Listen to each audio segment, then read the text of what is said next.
அடே நீங்கள் ஸ்கூலுக்கு காலேஜுக்கு டியூஷனுக்கு தான் லேட்டாக போவீங்க, ஏன் வேலை பார்க்குற இடத்துக்கு கூட தான் லேட்டாக போகிறீங்க, எங்களுக்கு சாப்பாடு வைக்கவுமாடா லேட்டாக போகிறீங்க அப்படின்னு சொல்லிட்டு நம்ம கூஸ் வாத்தங்கள் நம்மளை பார்த்து முறைச்சி கேள்வி கேட்டுட்டு இருந்தாங்க. 8 மணி ஆயிடுச்சுங்க, வெயில் வேறு அடிச்சுட்டு பார்த்தீங்களா. அவசரமாக சாதத்தை வந்து பொங்க வச்சுட்டு சாக்கு பையை எடுத்து அந்த சாக்கில் வந்து நம்ம பொங்க வச்ச சாதத்தை வந்து போட்டு விட்டுட்டு நம்ம நாட்டு வாத்துக்களை வந்து முதல்ல திறந்து விட்டோம்.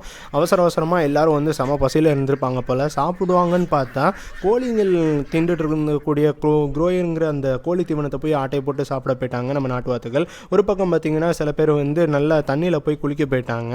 அதை வந்து வீடியோ எடுக்க போனால் ஓடி போயிட்டாங்க. சரி இருங்கடான்னு சொல்லிட்டு நம்ம முயல்களுக்கு தண்ணி வச்சிடலான்னு சொல்லி அவங்க சாப்பிட்டு வச்சுருந்த மிச்சம் இது எல்லாத்தையும் வெளியே தூக்கி போட்டுட்டு தட்டு எல்லாத்தையும் கழுவி வச்சுட்டு அவங்களுக்கு தண்ணியை வரிசையாக வச்சுட்டோம்.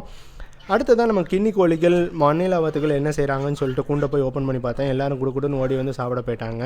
ஒரு ஃபார்மரோட வேலை எவ்வளோ கஷ்டம் தெரியுமாங்க. மறக்காமல் சப்ஸ்கிரைப் பண்ணி லைக்கும் போட்டுருங்க.